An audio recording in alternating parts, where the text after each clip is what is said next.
नमस्कार दोस्त, आज हम एक इमोशनल लव स्टोरी एक परिवार का लेकर आए। मेरा नाम अनामिका है और मेरे परिवार में मेरी अम्मी, मेरे पापा और मेरा भाई रमेश रहते थे। मेरी अम्मी मेरे भाई रमेश से बहुत ज़्यादा प्यार करती थी और मेरे पापा मुझसे ज़्यादा प्यार करते थे। पापा मुझे कहते थे, अनामिका तो मेरी जान है। पापा का यह प्यार देखकर मैं बहुत प्रसन्न होती थी, मगर पापा जैसे मुझसे प्यार करते थे वैसे कभी रमेश भाई से प्यार नहीं करते थे। उन्होंने कभी रमेश भाई को गले से नहीं लगाया था और ना ही कभी प्यार से बात की थी। जब भी रमेश भाई अपने स्कूल में टॉप करते तो अम्मी उसे बहुत सारा प्यार करती, उनकी पसंद का खाना बनाती और पापा उन्हें बधाई देना तो दूर की बात है, उन्हें मुस्कुराकर देखते तक नहीं थे। पापा की यह नफ़रत रमेश भाई को बहुत उदास कर देती थी। उस वक्त मैं बहुत छोटी थी, मगर रमेश भाई को यूं उदास देखकर मैं भी दुखी हो जाती थी और उन्हें समझा कर कहती थी, क्या हुआ, आप प्यार नहीं करते तो अम्मी तो आपसे बहुत प्यार करती हैं। मेरी यह बात सुनकर रमेश भाई कुछ सोचते और मुस्कुरा देते। फिर मैं रमेश भाई से कहती, अम्मी मुझे आपकी तरह प्यार क्यों नहीं करती। रमेश भाई तो वो मुझे चिढ़ाते और कहते, क्योंकि तुम अम्मी को मंदिर की सीढ़ियों पर मिली थी, इसलिए अम्मी मुझसे ज़्यादा प्रेम करती है। रमेश भाई की बात सुनकर मैं बहुत रोती और नाराज़ हो जाती। पापा को सारी बात कहती तो पापा उल्टा रमेश भाई पर गुस्सा होते और कहते, ऐसी बातें मेरी बेटी से मत किया करो, वरना मुझसे बुरा कोई नहीं होगा। पापा का गुस्सा और नफरत देखकर अम्मी पापा से नाराज़ हो जाती और दोनों में खूब लड़ाई होती। मैं और रमेश भाई अम्मी पापा को झगड़ते देखकर उदास हो जाते। रमेश भाई मुझे उदास देखकर कहते, अनामिका अम्मी पापा तो हमेशा ऐसे ही झगड़ते हैं, चलो हम कहीं जाकर खेलते हैं। रमेश भाई मुझे वहाँ से लेकर चले जाते और हम दोनों बहन भाई एक दूसरे को बहलाने के लिए देर तक खेलते। ये तो हमारे बचपन की बात थी। हम दोनों बहन और भाई बचपन लड़ते झगड़ते गुजर जाता। ऐसे ही एक दिन मैं स्कूल से घर आया तो मुझे अपने घर में बहुत सारे लोग नज़र आए। इतने सारे लोगों को अपने घर में देखकर मैं डर गई थी और रमेश भाई के पीछे जाकर छुपी।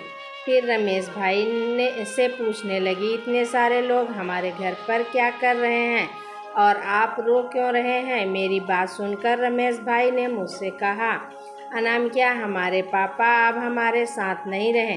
पहले तो मैं रमेश भाई की बात समझ न सकी थी, फिर बाद में मुझे पता चला कि कोई क्यों और कैसे हमको हमेशा के लिए छोड़कर चला जाता है। पापा के जाने के बाद मैं अकेली हो गई थी। अम्मी चुपचाप देखकर मेरे पास आई और कहने लगी, अनामिका तुम्हारे पापा नहीं है तो क्या हुआ, तुम्हारी अम्मी तो जिंदा है ना। और अम्मी की यह बात सुनकर मैं खुश हो गई थी। अब अम्मी मुझे भी रमेश भाई की तरह ज़्यादा प्यार करने लगी थी। मैं अम्मी और रमेश भाई का प्यार पाकर पापा को भूल गई थी। हम दोनों बहन और भाई का आपस में बहुत प्रेम था। मेरी अम्मी हम दोनों को यूं हंसता मुस्कुराता देखकर खुश होती थी और कहती थी, कभी मेरे बच्चों को किसी की भी बुरी नज़र ना लगे, तुम दोनों हमेशा यूं साथ रहो। और मैं भगवान से यही प्रार्थना करती हूँ कि हमारा घर ऐसे ही खुशहाल रहे। मगर जैसे जैसे मैं बड़ी होती गई तब मुझे एहसास हुआ कि हमारे घर में कुछ ठीक नहीं हो रहा है। हालांकि हम सब बहुत खुश थे, मगर मेरा भाई रमेश जैसे ही 19 साल का हुआ तो अचानक से हमारे घर में अशांति फैल गई, क्योंकि हमारे घर में हर रोज़ 2 आदमी आता है और वह मेरे भाई से कुछ कहता है, मगर रमेश भाई उसकी बात सुनकर उस पर गुस्सा करते चिल्लाते थे। मेरी अम्मी भी बहुत रोती हुई उस आदमी से झगड़ती थी। मैं 13 साल की थी उस वक्त। मैं शायद वो सारी बातें समझने में नादान थी, मगर मेरे छोटे से दिमाग में वो सारी बातें और वो सारे झगड़े घूमते रहते थे। मैं रमेश भाई को समझाती और कहती, भाई रमेश भाई इतना गुस्सा मत करो, वो गंदा आदमी अब जब भी हमारे घर आएगा तो आप दरवाज़ा मत खोलिएगा। मेरी बात सुनकर रमेश भाई हंसते हुए और कहते हैं, नाम क्या, तुम अभी बहुत छोटी हो, उम्र हो, इसलिए तुम्हें नहीं बता सकते कि मेरे अंदर क्या दर्द है। मैं कहती, भाई यह दर्द क्या होता है और तुम मुझे बताओ कि तुम्हें कहाँ से दर्द हो रहा है। मेरी बात सुनकर वो कहते हैं, पगली तुझे कुछ नहीं पता, एक दिन पता चलेगा कि दर्द क्या होता है तो तू जीना छोड़ देगी। अब मैं देख रही थी रमेश भाई मुझसे ज़्यादा बात नहीं करते थे और दूर दूर रहते थे। हम दोनों भाई बहन में अब पहले जैसी समझ नहीं रही थी। मुझे लगता था कुणाल भाई ज़्यादा पढ़ाई कर रहे हैं इसलिए उनको अब वक्त नहीं मिलता है। ज़िंदगी ऐसे ही गुजर रही थी। मैं कब बड़ी हो गई पता नहीं चला। मैं 19 साल की होने वाली थी तब से ही अम्मी की तबीयत बहुत ख़राब रहने लगी थी। अम्मी को इतना बीमार देखकर रमेश भाई बहुत परेशान हो गए थे। एक दिन वह अम्मी को अस्पताल लेकर गए। डॉक्टर ने ना जाने उनसे क्या कहा था। तब से वो और भी ज़्यादा परेशान और उदास रहने लगे थे। मैं रमेश भाई से पूछती, आप क्या कर रहे हो, आप पहले से भी ज़्यादा खामोश रहने लगे। तब रमेश भाई कहते हैं, कुछ नहीं अनामिका, पढ़ाई और अम्मी की बीमारी का टेंशन एक साथ आ गया है इसलिए उदास हूँ।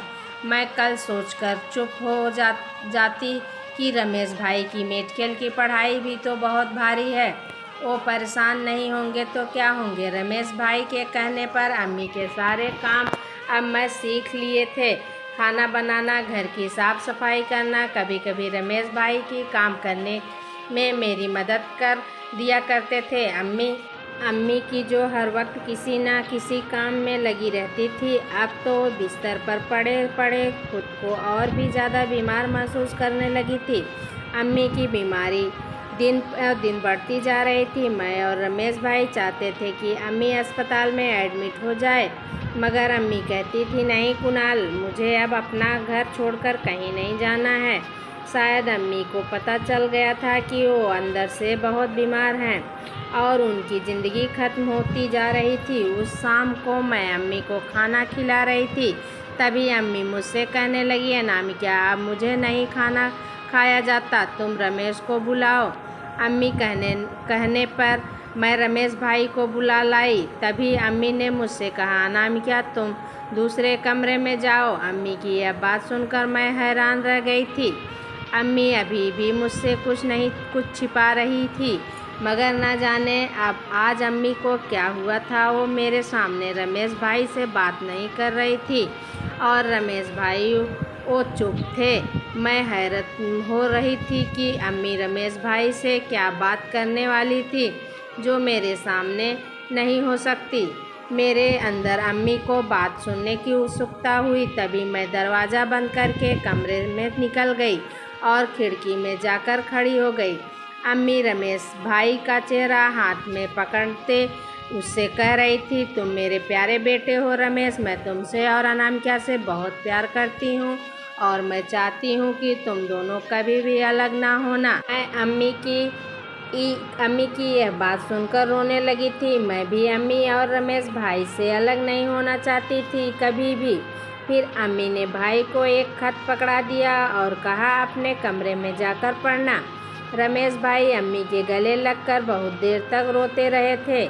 मैं अपनी जगह हैरान थी कि अम्मी वो खत मेरे सामने भी तो भाई को दे सकती थी, मगर अम्मी ने ऐसा क्यों किया था। और रमेश भाई वो भी मुझसे नहीं बताते थे कि उस खत में क्या लिखा है, मगर मैंने देखा था कि भाई जब भी अकेले होते तो वह खत पढ़ते और बहुत रोते थे। मुझे बहुत उत्सुकता थी कि उस खत में आखिर क्या है और रमेश भाई जो मुझसे हर बात शेयर करते हैं, वह उस खत में लिखी बात मुझसे क्यों छुपा रहे थे।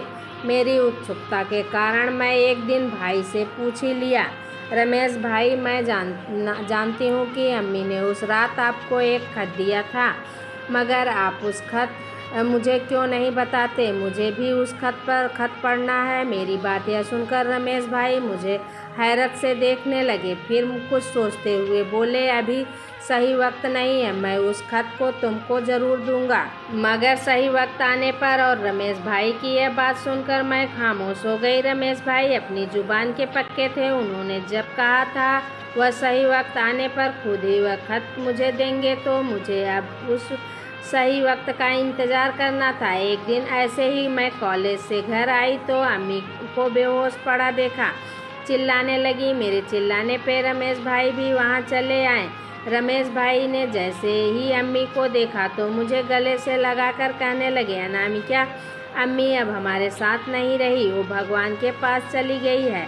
मैं भाई की बात सुनकर अम्मी के मुरझाए हुए चेहरे को देखती रह गई।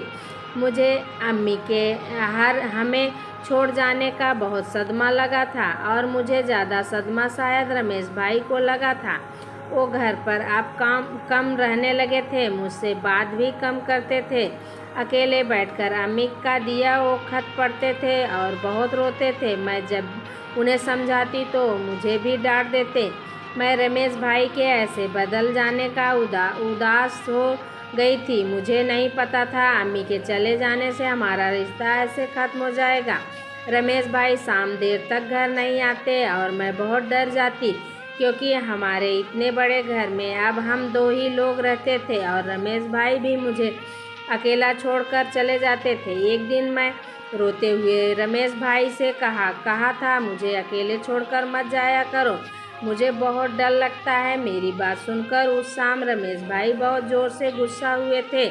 मुझ पर चिल्लाने लगे और कहने लगे, अनामिका, अब तुम छोटी नहीं रही हो, अकेले रहने की आदत डाल लो, मैं हर वक्त तुम्हारे साथ नहीं रह सकता। रमेश भाई के डांटने पर मेरा नाजुक सा दिल टूट गया। मैं रमेश भाई के बदलते हुए रूप को देखकर ज़्यादा टूट गई थी। मैंने रोते हुए रमेश भाई को देखा और कुछ भी कहे बिना वहाँ से चली गई। मैं भी खुद को संभाल लिया था। अम्मी और रमेश भाई के बिना जीना सीख लिया था। रमेश भाई डॉक्टर बन चुके थे।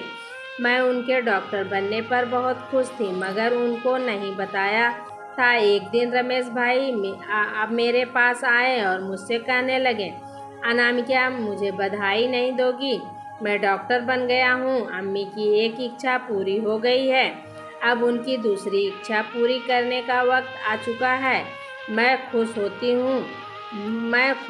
हूँ, रमेश भाई से कहने लगी। रमेश भाई, मैं बहुत खुश हूँ, और आज शायद अम्मी की आत्मा को भी शांति मिल गई होगी।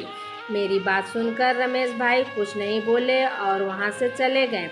फिर मैं सोचने लगी, अम्मी की दूसरी इच्छा कौन सी है, मगर मेरे बहुत सोचने पर भी मुझे कुछ समझ नहीं आया था। जिंदगी और थोड़े दिन गुजर गए थे। एक दिन रमेश भाई मेरे कमरे में आए और मेरे सिर पर लाल दुपट्टा ओढ़ाकर बोले, आज तुम्हारी शादी है, अम्मी का वादा पूरा करने जा रहा हूँ। रमेश भाई की आंखें लाल हो गई थी। ऐसा लग रहा था जैसे वो आज भी रोए हुए हैं। मुझे लगा जैसे वो मेरी शादी का सुनकर रो रहे। मैं गले लगी और बोली, भाई रमेश, मैं जानती हूँ आप मेरे यहाँ से चले जाने के वजह से रो रहे हैं, मगर आप मत रोइए, अम्मी की आत्मा को दुख पहुँचेगा और मैं भी शांति से नहीं रह पाऊँगी। मैं अम्मी का वादा पूरा करने के लिए तैयार हूँ। आप जैसे कहेंगे मैं बिना कुछ कहे उससे शादी कर लूँगी। फिर मैं रमेश भाई से यही नहीं पूछी कि मेरी शादी वो किससे करवा रहे हैं। शादी का मुहूर्त शाम के वक्त था। रमेश भाई ने दूर के 1-2 रिश्तेदारों को मेरी शादी में बुलाया था। मुझे मोहल्लों वालों की लड़की ने आकर तैयार कर दिया था। फिर वही लड़की मुझे मंदिर ले गई। मेरे चेहरे पर घूंघट था, इसलिए मैं अपने होने वाले पति को नहीं देखा था, मगर मुझे पता था कि रमेश भाई मेरे लिए किसी अच्छे लड़के को ही पसंद किए होंगे। फेरों के बाद 1-2 और रस्में हुई, मगर उस वक्त भी मैं अपने पति का चेहरा नहीं देख पाई थी। मुझे उसका चेहरा देखने की उत्सुकता हो रही थी, मगर बहुत कोशिश के बाद भी मैं अपने पति का चेहरा नहीं देख पाई। मंदिर से मुझे अपने घर लाया गया था। मुझे लग रहा था भाई मुझे घर से विदा करने वाला है, मगर मैं हैरान हो गई थी जब मुझे भाई वाले कमरे में बिठा दिया। मुझे लग रहा था जैसे कोई मेरे साथ मजाक कर रहा हो। मैं अभी रमेश भाई के पास जा रही थी, तभी कमरे का दरवाज़ा खोलकर रमेश भाई अंदर आए थे। जैसे ही रमेश भाई कमरे में आए तो मैं उन्हें अपने सामने देखकर हैरान रह गई और कहने लगी, रमेश भाई, मैं आपके पास ही आ रही थी। मेरी बात सुनकर रमेश भाई मुझसे रूखे अंदाज से पूछने लगे, क्यों, क्या हुआ, तुम क्यों मुझसे मिलना चाहती थी? तब मैंने उनसे कहा कि मेरा पति कहाँ है और मुझे अपने कमरे में क्यों लाए। मेरी बात सुनकर रमेश भाई का सिर झुक गया। वह शायद अपने आंसू पोंछना चाह रहे थे। मैं कहने लगी, रमेश भाई, क्या हुआ, आपकी आंखें क्यों भीग रही हैं? मैं इस घर से विदा होकर जा रही हूँ, इसलिए आप उदास हैं और मुझसे नाराज़ हो गए हैं क्या? मेरी बात सुनकर वह मुझसे कहने लगे, अनामिका, मुझे नहीं पता है, जो कुछ कहना है वह शायद तुझे झटका भी दे सकता है, मगर सच यही है कि यह सब कुछ जो हुआ है अम्मी की आखिरी इच्छा थी।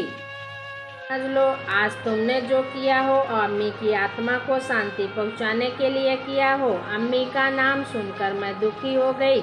मुझे इतना तो पता था कि अम्मी को मेरी शादी की बहुत इच्छा थी। अम्मी चाहती थी कि रमेश भाई की पढ़ाई के बाद मेरी शादी हो जाए और मैं आज अपनी अम्मी की इच्छा भी पूरी कर दी थी। शायद अम्मी की आत्मा को आज शांति मिलने वाली थी, मगर मुझे नहीं पता था कि रमेश भाई जो कुछ कहेंगे उनके बाद मेरा आत्मा शांत हो जाएगी। मैं रमेश भाई के पास गई और कहने लगी, रमेश भाई, आप जो कहना चाहते हैं कहिए, मैं सुन रही हूँ। मेरी बात सुनकर रमेश भाई मेरे दोनों हाथ पकड़कर बोले, अनामिका, जो कुछ भी हुआ है वह बस कुछ अम्मी से या वादा पूरा करने के लिए हुआ है। इसके बाद जो कुछ का होगा वह तुम्हारी इच्छा अनुसार होगा। फिर भाई ने अपने हाथ में मौजूद एक पुराने से कागज़ को निकाला और मेरे हाथ में देते हुए कहने लगे, यह अम्मी का आखिरी खत है तुम्हारे लिए। इस खत को पढ़ने के बाद जो भी तुम्हारा फैसला होगा वह मुझे मंजूर होगा। इतना कहकर रमेश भाई वहाँ से चले गए और मैं अपने बिस्तर पर बैठकर वह खत पढ़ने लगी। मगर जब मैं उस खत को पढ़ी तो मेरी जान निकल गई। मुझे ऐसा लगा जैसे कयामत आ गई हो। यह क्या हुआ था मेरे साथ और इस खत में क्या लिखा हुआ था? मैंने उस खत एक नहीं 5 बार पढ़ा था और मेरी 5 बार पढ़ने पर भी उस खत का एक भी शब्द नहीं बदला था। मैं अपनी जगह पर रोती रही। यह क्या हो रहा था? यह क्या कर दिया था रमेश भाई ने? उन्होंने इतना बड़ा सच क्यों मुझसे छुपाया था? मैं रात भर रोती रही और मेरा आंसू पोंछने वाला भी कोई नहीं था। रमेश भाई जो गए थे वह रात भर नहीं लौटे थे। मैं घर में अकेली डरती थी, मगर उस रात मैं नहीं डरी थी। मुझे अपनी अम्मी और रमेश पर भरोसा करने की बहुत बड़ी सज़ा मिली थी। मैं अब पहले से भी बहुत ज़्यादा बदल गई थी, गुमसुम सी रहने लगी थी और हर रोज़ वह खत पढ़ती जो अम्मी ने लिखा था। अम्मी ने खत में लिखा था, प्रिया अनामिका, जब तुम खत पढ़ रही होगी तब मैं तुम्हारी ज़िंदगी से बहुत दूर जा चुकी होंगी। मुझे अपनी बीमारी से ज़्यादा इस बात का अफसोस है कि मैं तुम्हें तुम्हारे पापा की तरह अपने प्यार का एहसास नहीं करवा पाई, मगर मैं तुमसे बहुत प्यार करती हूँ। क्यों ना करूँ? तुम मेरी अपनी संतान हो और एक अम्मी अपनी सारी संतान को एक जैसा प्यार देती है। हाँ, बस उसका एहसास उस वक्त कम होता है जब कोई दूसरा भी आपसे ऐसे ही प्यार करे। तुम अपने पापा के प्यार के सामने शायद मेरा प्यार कम लगता होगा, मगर नहीं, दुनिया की कोई भी अम्मी अपनी संतान से एक सा प्यार करती है। यह खत लिखते हुए मुझे बहुत तकलीफ हो रही थी। ऐसा लग रहा था जैसे मेरे हाथ में पेन पकड़ने की भी शक्ति नहीं है। मगर मुझे तुम एक सच बताना बहुत ज़रूरी है, इसलिए मैं अपना दर्द भुलाकर यह खत तुम्हें लिख रही हूँ। अनामिका, मेरी प्यारी बेटी, जानती हो तुम मेरे बाद ज़िंदगी में बहुत अकेली हो जाओगी, मगर यह जीवन है और यहाँ अकेले ही संघर्ष करना पड़ता है। अनामिका, यह खत लिखने का असली वजह यह है कि मुझे तुम्हें एक सच बताना है, एक सच जो तुम्हारी और रमेश की ज़िंदगी से जुड़ा हुआ है। अनामिका, रमेश और तुम एक घर में साथ बड़े हुए हो। तुम रमेश को अपना भाई मानती हो, मगर यह सच नहीं है। रमेश मेरी और तुम्हारे पापा की संतान नहीं है। रमेश मेरे दूर के करीब राजू का बेटा है। राजू एक बहुत बड़ा बिजनेसमैन था। उसकी पत्नी जो रमेश की अम्मी थी, रमेश के जन्म के वक्त ही मर चुकी थी और राजू के जान को खतरा था, इसलिए राजू ने राजेश को मेरे हवाले कर दिया था। राजू जानता था मैं रमेश को बेटे की तरह रखूंगी और मैं उसका यह भरोसा कभी नहीं टूटने दिया, मगर तुम्हारे पापा ने राजेश को कभी अपने बेटे की तरह स्वीकार नहीं किया। मैं अपनी ज़िंदगी में बस यही कहना चाहा कि तुम्हारे पापा रमेश को भी अपना बेटा मान ले, मगर ज़िंदगी में सारी इच्छाएं पूरी हो गई, यह तो नहीं होता है ना। और रमेश बचपन से ही जानता था कि तुम दोनों सगे भाई बहन नहीं हो। मेरी तुमसे और रमेश से यही विनती है कि तुम दोनों एक दूसरे से शादी करके मेरे घर को हमेशा के लिए खुशियों से भर दो। मैं अपने जीवन में ही तुम दोनों को एक होते देखना चाहती थी, मगर मेरी यह बीमारी मुझे ऐसा नहीं करने दे रही थी। मैंने उस रात भी रमेश से वादा लिया था कि वह मेरी यह आखिरी इच्छा ज़रूर पूरी करेगा। अब अनामिका, तुम्हारी बारी है। यह सब करके तुम अपनी अम्मी की आत्मा को शांति पहुंचाओगी। अपने और रमेश के जीवन का यह सच जानकर मुझे बहुत दुख हुआ था। मुझे रमेश से यह बात कर ज़्यादा गुस्सा था कि उसने मुझे कभी यह नहीं बताया कि वह मेरा सगा भाई नहीं है, और ना ही शादी के वक्त मुझे बताया कि वह मेरा होने वाला पति है। हाँ, उस रात मेरी रमेश से ही शादी हुई थी और मैं रमेश को इस धोखे में कभी माफ़ नहीं करने वाली थी। मैं सोच लिया था कि मैं रमेश को कभी अपने पति के रूप में स्वीकार नहीं करूँगी। मैं रमेश से बात तक नहीं करती थी तो वह मुझसे दूर दूर रहता था। हम दोनों पति पत्नी होने के बावजूद भी एक दूसरे से बहुत दूर थे। शायद रमेश के लिए भी इस बेजोड़ रिश्ते को स्वीकार करना मुश्किल हो गया था। एक दिन गुजरते जा रहे थे। रमेश को एक अस्पताल में नौकरी लग गई थी। रमेश अपनी नौकरी में व्यस्त हो गया था और मैं अपने घर में खुद को व्यस्त रखती थी, मगर मेरे अंदर रमेश के लिए नफरत आ गई थी। मैं सोच लिया था कि मैं उससे तलाक लेकर अपने जीवन की फिर से नई शुरुआत करूंगी। रमेश देर रात तक अस्पताल से वापस आता था। उस रात मैं भी फैसला लिया था कि मैं रमेश से तलाक कर दूंगी। मैं रमेश का इंतज़ार कर रही थी। रमेश और मैं अलग अलग कमरे में सोते थे। रमेश मुझे इतनी रात तक जागता देखकर हैरान हो गया और अपना बैग टेबल पर रखते हुए मुझसे पूछने लगा, क्या हुआ अनामिका, तुम आज इतनी रात तक क्यों जाग रही हो? रमेश आज बहुत दिन बाद मुझसे ऐसे बात कर रहा था। मैं अपने अंदर उठते गुस्से को शांत किया और कहने लगी, मेरा और तुम्हारा साथ गुजारा नहीं हो सकता। मैं ऐसे रिश्ते को नहीं मानती जिससे स्वीकार करने को मेरा मन ना ही माने। मुझे तुमसे तलाक चाहिए। रमेश मेरी बात सुनकर हैरान नहीं हुआ। वह जैसे जानता था कि मैं उससे यही बात करूंगी।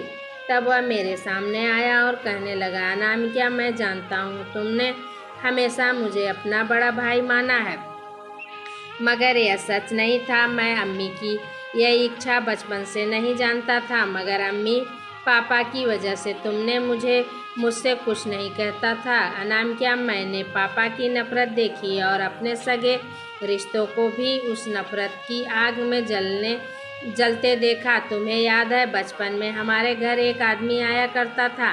वह आदमी मेरा चाचा था। वह मुझे अपने साथ ले जाने वाला था क्योंकि मेरे पापा की सारी प्रॉपर्टी मेरे नाम थी। वह मुझे अपने साथ लेकर जाकर मेरी सारी प्रॉपर्टी अपने नाम करना चाहता था, मगर अम्मी ने मेरे चाचा की उस चाल को कभी कामयाब नहीं होने दिया। अम्मी ने प्रेम की वजह से मैं कभी पापा और चाचा के नफ़रत को अपने दिल से नहीं लिया। क्योंकि अम्मी चाहती थी मैं सबसे अच्छा इंसान बनूं और इंसानों के काम आऊं। मेरी बातें समझने में शायद तुम्हें अभी थोड़ा वक्त लगेगा, मगर एक दिन तुम समझ जाओगी। और मैं पहले भी कहा था, यह शादी अम्मी से किया वादा पूरा करने के लिए मैं की है। अब तुम तलाक चाहती हो तो मैं तुम्हारी ये इच्छा भी पूरी कर दूंगा, मगर तुम मुझे थोड़ा सा वक्त दो। मैं रमेश के इतने जल्दी मान जाने पर हैरान थी। मुझे लगा कि रमेश मेरी बात सुनकर गुस्सा होंगे और मुझ पर अपने पति होने का हक जमाएंगे, मगर रमेश ने तो मेरी बात का ऐसा जवाब दिया कि मेरे पास कहने के लिए शब्द ही नहीं बचे। मैं जिस गुस्से से आई थी अब उतनी ही शांति से वहाँ चली गई। रमेश और मेरी शादी को 3 महीने गुजर गए थे। मैं उस रात के बाद रमेश से तलाक की बात नहीं की थी, मगर मुझे पता था कि रमेश ने जो कहा है वह अपना वादा पूरा करके ही रहेंगे, इसलिए मैं भी शांत हो चुकी थी। उस रात भयानक तूफान बारिश हो रही थी। बिजली और बारिश के शोर से मैं घर में अजीब सी आवाज़ें आ रही थी। मुझे अपने कमरे में बहुत डर लग रहा था। ऐसा लग रहा था जैसे कोई मुझे देख रहा हो। मैं डरती थरथराती हुई रमेश के कमरे में चली गई और मुझे अपने कमरे में देखकर रमेश हैरान हुए और मुझसे पूछा, क्या हुआ अनामिका, तुम इतनी रात को यहाँ क्यों आई हो? मैं उनकी बात को नज़रअंदाज कर दिया और मैं उनके बिस्तर पर जाकर सो गई। रमेश कुछ देर तक मुझे देखते खड़े रहे, फिर वह बिस्तर की दूसरी तरफ आकर सो गए। थोड़ी देर बाद मैं रमेश से कहा, रमेश, अम्मी और पापा हमें छोड़कर क्यों चले गए हैं? मैं रो रही थी और रमेश मुझे रोते हुए देख नहीं सके। तब वह मेरे करीब आए और समझाते हुए बोले, अनामिका, भगवान ने अम्मी पापा की ज़िंदगी इतनी ही लिखी थी, मगर अनामिका तुम कभी ये मत समझना कि तुम अकेली हो। मैं हमेशा तुम्हारे साथ रहूँगा। मैं बहुत देर तक रोती रही और रमेश मुझे समझाते रहे। उसी रात रमेश ने मुझे बताया था कि अम्मी को कैंसर हुआ था और अम्मी ने अपनी इतनी बड़ी बीमारी की बात भी मुझसे छुपाई थी। अम्मी अपने आखिरी वक्त में इतनी तकलीफ़ में थी और मुझे पता नहीं चला था। मुझे अम्मी पर गुस्सा भी आ रहा था और उनकी तकलीफ़ का सोचकर दुख भी हो रहा था। उस रात के बाद मैं और रमेश एक ही कमरे में रहने लगे थे और एक दूसरे के साथ बिस्तर भी साझा करने लगे थे, मगर हमारे बीच दूरियां पहले दिन जितनी थी। अब मैं फिर से रमेश के सारे काम करने लगी थी। रमेश के लिए खाना बनाना, कपड़े आयरन करना और घर का सारा काम मैं करती थी। एक दिन रमेश मेरे पास आए और मुझसे कहने लगे कि वो कुछ दिनों के लिए दूसरे शहर जा रहे हैं। इतना कहकर रमेश चले गए। रमेश को गए हुए 3 महीने गुजर गए और मुझे हर पल उनकी याद आ रही थी। मुझे खुद हैरानी हो रही थी कि मुझे क्या हो रहा है, क्यों मुझसे रमेश याद आ रहे हैं। शायद मेरा दिल रमेश को अपना पति मान चुका था। मैं रमेश से प्यार करने लगी थी। रमेश वापस आ चुके थे। उन्हें देखकर मैं बहुत खुश थी, मगर मेरी खुशी उस वक्त राख में बदल गई थी जब रमेश के साथ एक लड़की भी आई थी। रमेश ने उस लड़की से मिलाते हुए, ये डॉक्टर अंजलि है और ये मेरे साथ काम करती है। अंजलि बहुत सुंदर और स्मार्ट थी। रमेश के साथ अंजलि को देखकर मुझे बिल्कुल अच्छा नहीं लग रहा था। ऐसा लग रहा था जैसे अंजलि रमेश को मुझसे दूर करने आई थी। मैं अंजलि से जलन महसूस करने लगी थी। उन्हें रमेश के साथ देखकर मेरा मन करता कि मैं पूरी दुनिया को आग लगा दूं। अब जब भी अंजलि घर आती तो मैं खुद को कमरे में बंद कर लेती। रमेश मुझे बुलाते आते मैं तो बहाना बना देती। अंजलि हर शाम मेरे घर आने लगी थी और रमेश भी उनके साथ रहकर बहुत खुश थे। उस रात मुझे बहुत बुखार हो रहा था। रमेश भी अपने साथ अंजलि को लेकर आए थे। अंजलि को देखकर मुझे गुस्सा आया और मैं किसी चीज़ का ख्याल नहीं रखा और रमेश के सामने अंजलि से कह दिया, डॉक्टर अंजलि, आपका अपना घर नहीं है क्या जो आप हर शाम दूसरों के घर चली आती हैं? और आप रमेश से दूर रहा करें क्योंकि रमेश मेरा पति है। मेरी बात सुनकर अंजलि और रमेश दोनों ही हैरान रह गए थे। रमेश ने मेरी बदतमीजी पर मुझे डांटते हुए कहा, अनामिका ये क्या बदतमीजी है, अंजलि से माफ़ी मांगो। रमेश ने मुझे कहा भी नहीं डांटा था, मगर अंजलि की वजह से मुझे डांट रहे थे। मैं रोते हुए रमेश को देखा और अंजलि से माफ़ी मांगे बिना ही वहाँ से चली आई।